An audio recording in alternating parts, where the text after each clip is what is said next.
olwairo tuli wano ku nnyanja ya Kabaka.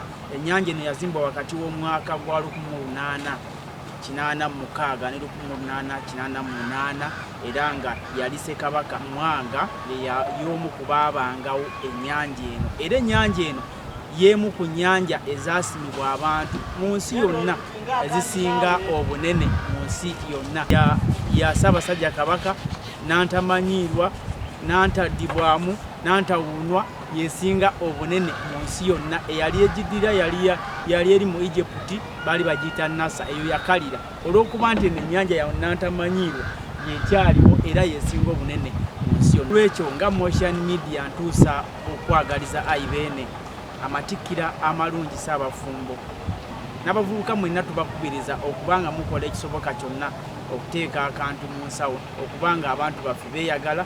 Lemeera ayo Muteregga, nze Omulangira Jjunju.